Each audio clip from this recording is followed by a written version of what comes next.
la tête, la chem. Et puis, il dit Ararit vetikva. Et là, nous allons, et donc je le lis en français, donc projet de paix et non de malheur, et vous assure à tous. Écoutez, formidable. Et vous assure à tous un avenir, on dit Ararit, un avenir. Ce mot Ararit, on peut le traduire, vous l'avez sous vos yeux maintenant, par le mot fin, c'est-à-dire qu'il y a, si vous voulez, une fin qui est absolument une fin de bénédiction. Il y a quelque chose, il y a une limite, c'est-à-dire tu es là, mais il y a quelque chose qui continue. Il y a un reste qui continue et c'est une bénédiction. C'est-à-dire, il vous assure à vous un avenir et de l'espérance. Je voudrais maintenant attirer votre attention sur le mot tikva. Pour vous parler maintenant de la matrice du projet divin. Le secret de la matrice, si je fais une analyse hébraïque du texte, c'est que le mot tikva contient, lui, tout le secret du projet. Quel est le secret du projet? Puisque ça, en finalité, c'est simplement de l'espérance. N'est-ce pas? De l'espérance, on en est là. Les gens disent, Dieu a fait un projet, j'espère. Souvent, le mot espérance est un peu, exilé de sa réalité, puisque quand les gens disent j'espère, en général, ça veut dire peut-être que oui, peut-être que non. Hein? Comme disent les Normands, peut-être back oui, peut-être back non. En réalité, que lorsque Dieu parle d'espérance, il dit l'espérance ne trompe pas. Parce que l'espérance de la tête et dans la pensée divine, ce n'est pas peut-être bien que oui, peut-être bien que non. L'espérance, c'est une certitude. Pourquoi l'espérance est-elle une certitude? Pourquoi le prophète a-t-il choisi le mot vetikva pour dire qu'il y a un avenir, qu'il y a pour vous un avenir d'espérance? Ararit vetikva, un avenir et de l'espérance. Pourquoi a-t-il choisi le mot? Eh bien, mes amis, nous allons nous rappeler un texte absolument important qui se trouve pour la première fois. Cette racine se trouve pour la première fois dans la Torah, dans le livre de Bereshit, au chapitre 1, si je ne me trompe, et, avec un peu de mémoire, si elle ne me fait pas défaut, au verset 9. Oui, au verset 9. Tikva, mes amis, écoutez bien, et rappelez-vous les cours que je vous avais donnés il y a déjà de nombreux mois, pour ceux qui étaient là, ou si vous n'étiez pas, vous pouvez les trouver sur Internet, que Dieu dit. Bereshit, chapitre 1, je vous laisse prendre votre Bible, parce que c'est vraiment important que vous écriviez, si vous prenez des notes, et vous marquez dans votre Bible, vous soulignez, vous faites comme vous voulez.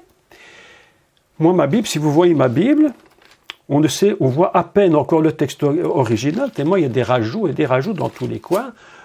Et je crois qu'il n'y a plus que moi qui peux la lire.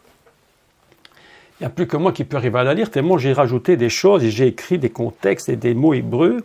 Donc, voilà, je pense que vous avez maintenant le texte, au chapitre 1, verset 9. Dieu dit, écoutez maintenant, que les eaux qui sont en dessous du ciel se rassemblent en un seul lieu.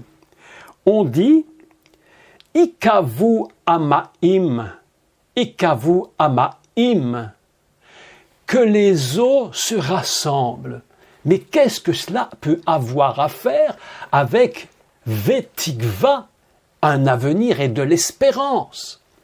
Eh bien, mes amis, que les eaux se rassemblent en un lieu c'est la même racine que j'ai écrit, vous le voyez ici en dessous d'ailleurs, keva, la racine qui signifie attendre, espérer, ou qui signifie se rassembler et s'amasser. Qu'est-ce que ça veut dire? Ça veut dire qu'en réalité, lorsque Dieu parle à l'eau et qu'elles vont se rassembler, on peut traduire le texte de cette façon, que Dieu dit que les eaux qui sont en dessous du ciel espèrent en un lieu un. Et c'est ce mot absolument extraordinaire, que les eaux se rassemblent en un lieu unique. nous nous rappelons que le principe de l'eau dans la Torah est le principe de la matrice. Il est écrit au début de la Genèse, dans le chapitre 1. La terre était informe et vide. Tohu vavohu. Informe, écoutez, c'est un peu compliqué, mais écoutez-moi, je vais essayer d'être calme. Tohu, c'est informe.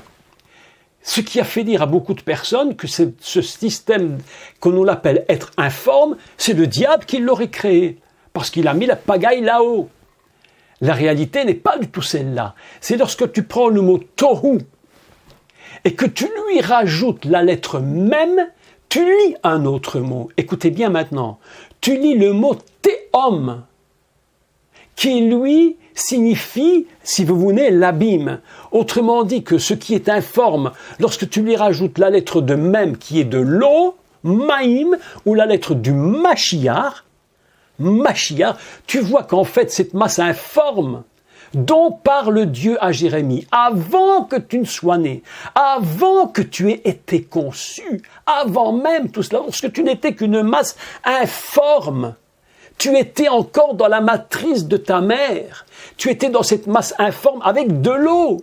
Vous savez tous comme moi que aucun enfant ne peut naître si dans la matrice maternelle il n'est pas dans l'eau. Est-ce que c'est cela? Il dit, écoutez le texte du prophète Jérémie au chapitre 1, et avant même que tu ne sois sorti de la matrice. C'est-à-dire que dans cette matrice, il y a quoi? Il y a un rassemblement de l'eau. Il y a quelque chose qui s'unit dans la matrice. C'est pourquoi il termine le texte dans Jérémie 29 en disant qu'il y a de l'avenir et de l'espérance. Cette espérance, c'est quoi? Eh bien, c'est ce qui est repris dans Genèse, chapitre 1, verset 9. Ikavu, qu'elle se rassemble, que l'eau espère. Il y a de l'espérance dans la matrice. Écoutez bien le texte maintenant, je paraphrase le texte. Et vous assure à vous tous, un avenir dans la matrice fondamentale du ciel. Voilà un texte absolument extraordinaire. Moi, je connais les projets, les calculs que j'ai faits sur toi, la mise en place du projet savant, intelligent, parole de l'Éternel. Projet de paix et non de malheur, pour vous assurer un avenir dans la matrice fondamentale de la création du monde. C'est pourquoi Dieu parle au prophète Jérémie avant même que tu sois né dans la matrice fondamentale qui est au-delà même de la matrice maternelle, encore au-delà de tout. Je te connaissais avant même que tu sois dans le sein de ta mère. Il y avait un projet créé là-haut pour toi. Mes amis, je ne sais pas si je suis assez explicite pour vous le dire, pour être assez... essayer de me contrôler, parce que moi, quand je vous parle de ces choses, je suis en train de voir le ciel, je regarde là-haut, je me dis, mais ce qui se passe, ce qui s'est passé là-haut, mes amis, ce projet inimaginable qu'il a fait sur chacun d'entre vous, c'est là-haut que ça s'est produit, dans ce qu'on appelle le théom, la matrice fondamentale de l'univers. C'est là-haut que ça s'est produit. C'est là-haut que ça s'est produit. Ah, mes amis, quel texte absolument extraordinaire.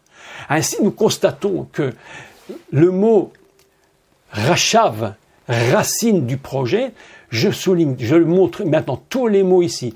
Il est le mot pensée. Regardez bien, on peut donc traduire « Car je connais toutes les pensées, tous les calculs.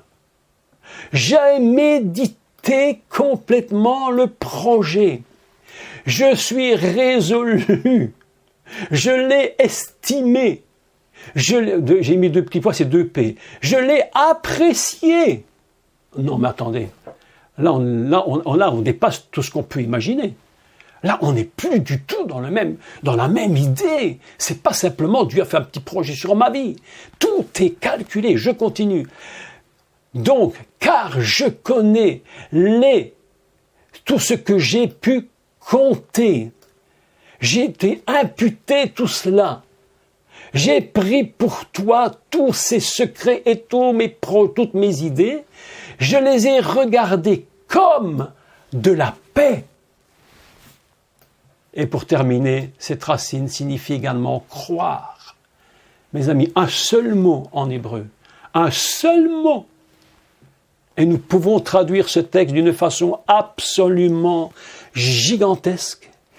Tout est dans le projet fondamental, parce que c'est dans le commencement du monde, dans ce projet que Dieu va rassembler dans la matrice de l'eau, dans un endroit unique, Ikavu Amaim, Makom Echad, un lieu un, tout le projet fondamental que j'ai fait sur toi, et je relis le texte maintenant en le paraphrasant complètement, ou plutôt en le traduisant de toutes les façons possibles et imaginables, car qui anori yadati, car je connais, vous entendez, je connais tout ce que j'ai pensé, je l'ai calculé, je l'ai réfléchi et médité, j'ai fait un projet sur cela, j'ai résolu de l'accomplir, j'ai estimé tous les domaines, je les ai tous appréciés, je les ai comptés, je te les donne, je les ai pris pour toi, je les regarde comme étant shalom pour toi. Est-ce que tu crois? Je t'ai donné la capacité de croire dans ce projet fondamental, mes amis. Car moi, j'ai projeté, et il redit une deuxième fois, la deuxième fois, c'est extraordinaire. On l'a traduit en français d'une façon absolument différente, un peu différente, parce que ça fonctionne pas bien quand on le lit comme je l'ai traduit, mais littéralement, il faut le traduire comme ça. J'ai fait tous ces projets. Car moi, j'ai projeté sur toi, je les ai projetés sur toi, je les ai mis sur toi, sur vous tous, je les ai mis. Parole de l'Éternel. Alors on peut lire ce texte de deux façons. C'est la parole que l'Éternel vient de dire, ou une autre lecture, tout ce qui est dit avant s'appelle Neum Adonai, parole de l'Éternel. Vous voyez comment un tout petit verset dans un contexte de déportation en Babylone, où tout le peuple est en train de pleurer. Dieu dit, je t'ai donné j'ai fait sur toi des projets. Est-ce que tu peux revenir à moi? Est-ce que tu peux revenir à moi? Écoutez ce que Dieu dit maintenant. Reprenons le texte de Jérémie 29. Je vous laisse encore un peu le texte pour que vous puissiez le lire et l'écrire si vous le désirez, hein, d'accord? Mais de toute façon, je vais l'envoyer à ceux qui m'ont demandé, je vais l'envoyer, d'accord? Donc, verset 12, lisons. Donc, pour vous donner un avenir et de l'espérance, vous imaginez ce texte, vous comprenez la force du texte. Vous m'invoquerez. Et que dit-il? Vous m'invoquerez, vous réfléchirez? Non, non. Vous m'invoquerez et vous partirez. Oh là, formidable. Vous m'invoquerez et vous partirez. Vous me prierez et je vous exaucerai. Vous me chercherez et vous me trouverez si vous me cherchez de tout votre cœur. Autrement dit, le projet divin va s'accomplir, mais il y a des conditions. Revenir à l'Éternel. Cherchez l'Éternel. Cherchez l'Éternel tant qu'il se trouve. Mes amis, je vous annonce vraiment quelque chose, c'est totalement prophétique. Je vous ai dit, je ne suis pas un grand prophète, je ne le crois pas du tout, mais les temps qu'on vienne seront des temps où ce sera la fin, où les gens n'auront même plus la possibilité de chercher l'Éternel. Ça va s'arrêter. Il dit, tant que vous avez la possibilité, cherchez-moi. Cherchez-moi. Voilà un texte absolument extraordinaire. Cherchez-moi de tout votre cœur, de toute votre âme. Revenez à moi, dit le Seigneur. Revenez à moi. afin que ce que j'ai calculé dans la matrice d'en haut et que j'ai rassemblé dans un lieu unique où je t'avais formé, toi mon prophète, ma fille et mon fils. Vous imaginez quel texte? Quand je lis un texte comme celui-là, mais je me dis, mais est-ce possible? Un monde complètement perturbé, où les hommes politiques, les grands, ce qu'on appelle l'élite, vous savez, c'est un grand mot, élite, hein, un grand mot, un très grand mot, hein, qui ne mérite pas de l'être, mais enfin ils disent qu'ils sont les élites, sont en train de s'imaginer qu'ils font eux leur propre projet, ils se prennent pour des dieux. Mais mes amis, mais attendez, mais ça c'est un projet humain, terrestre, complètement à côté de la plaque. Ils ont oublié que la Bible nous enseigne qu'il y a fondamentalement là-haut, au commencement de l'univers, tout un calcul divin. Et Dieu, lui, il n'abandonne pas. Il dit, oui, il y a eu des cailloux dans l'engrenage, mais je vais vous réparer cela si vous revenez à moi et si vous m'invoquez. Dieu dit, je vous partirai. J'aime beaucoup ce texte, et où il dit, vous m'invoquerez et vous partirez. Quel texte, mais quel texte, absolument extraordinaire. Lorsque je réfléchis à cette parole de Dieu, je me dis, mais nous ne devrions, nous, jamais, les enfants de Dieu, être dans l'angoisse. Nous ne devrions pas être dans l'angoisse. Parce que vous savez, le monde est couvert de peste. Le Messie l'avait dit, il y aura des pestes. Il y aura des guerres. L'épée va frapper. Des famines. Mes amis, lorsque je vous parlerai mardi soir, je vous convoque tous vraiment mardi pour écouter ce que je vais vous dire au niveau de ce qui est dit au niveau des pestes. Là, vous allez être surpris. Nous sommes dans un monde aujourd'hui où il y a une peste qui est pire, plus dramatique que ce Covid et tout ce que vous pouvez imaginer. Il y a pire. Et lorsque vous allez entendre, vous allez comprendre un des secrets de Dieu absolument incroyable. Incroyable. Impensable à tout humain qui ne rentre pas dans la notion du divin. Voilà ce matin un texte. J'aimerais qu'on puisse le relire en entier, ensemble. Mais attendez, je vais vous partager l'écran, ce sera beaucoup mieux pour que vous puissiez le lire en même temps. Donc voilà, nous allons le relire.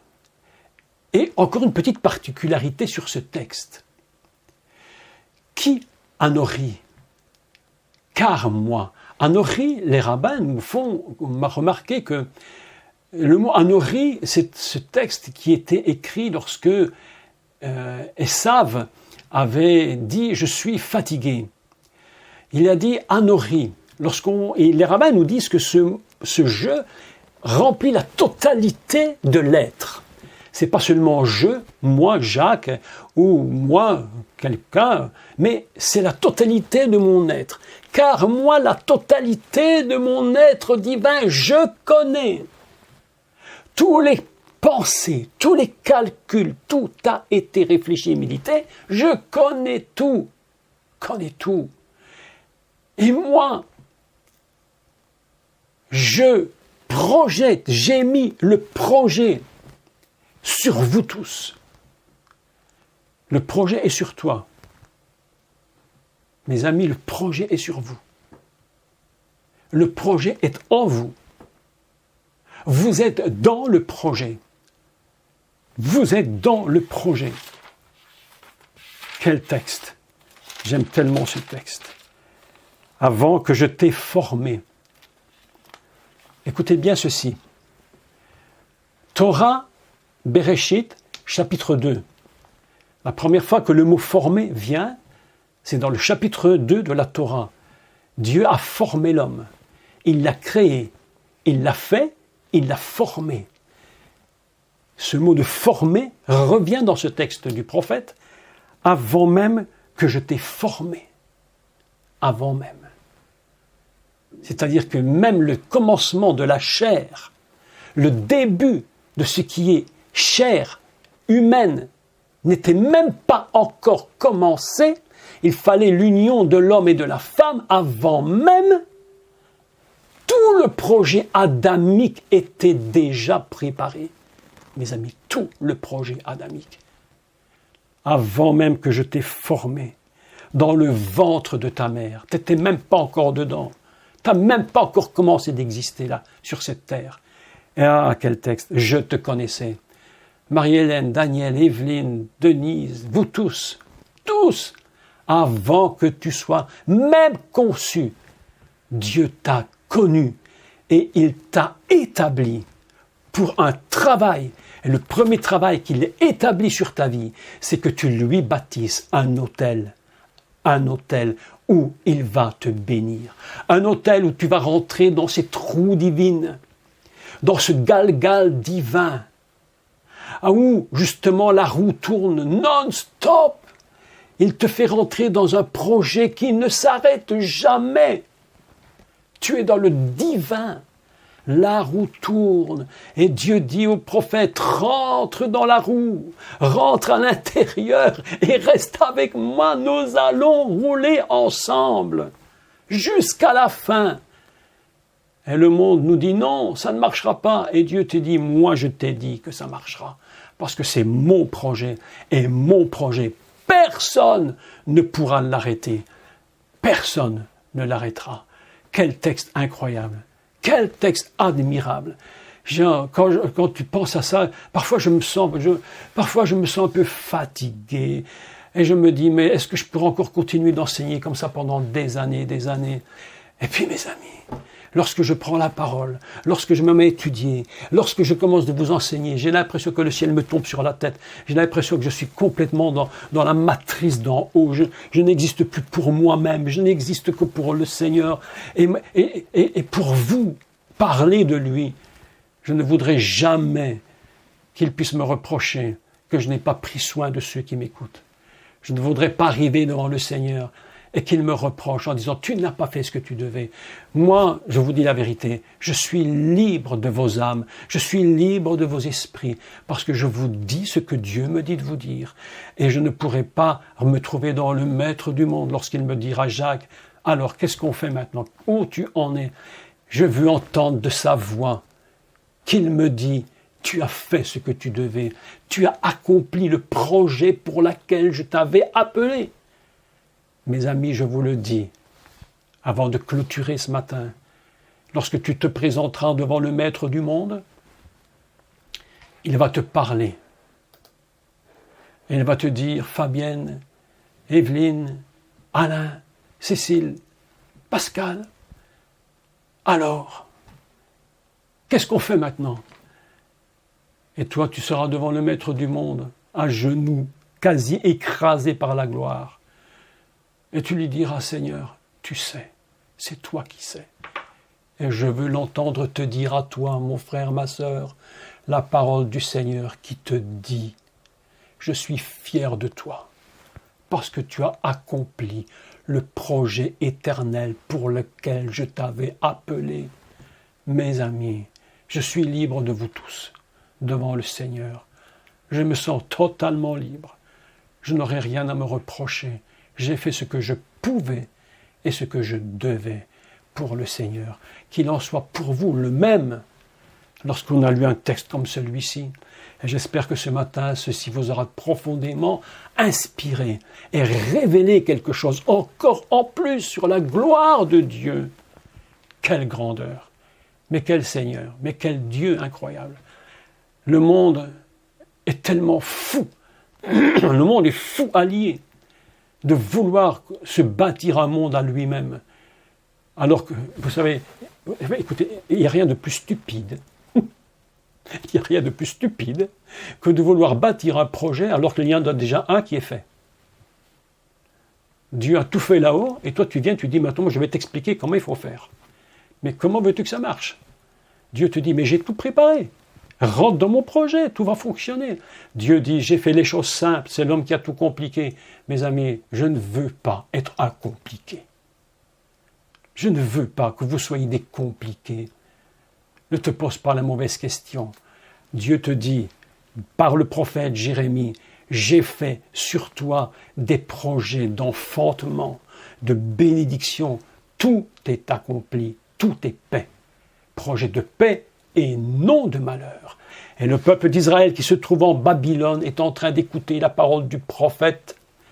Et leur cœur est tellement ému et tellement touché qu'ils se mettent à pleurer et ils disent « Mais nous voulons notre Jérusalem, nous voulons retourner dans notre pays, nous voulons retourner dans notre pays. » Et Dieu dit « Invoquez-moi et vous partirez. » C'est ainsi ce matin, mes amis, je voudrais vous dire, nous allons maintenant nous quitter pour jusque mardi soir. Mais que ton cœur invoque l'Éternel. Et il ne te dit pas au moment où tu m'invoqueras, tu chercheras. Il dit au moment où tu m'invoqueras, tu partiras. Tu partiras, je te le promets.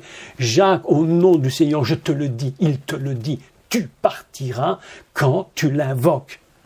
Ne doute jamais du bon plan que Dieu a mis sur ta vie. Et si il y a eu une interférence, s'il y a eu un moment où l'engrenage s'est coincé, invoque l'Éternel.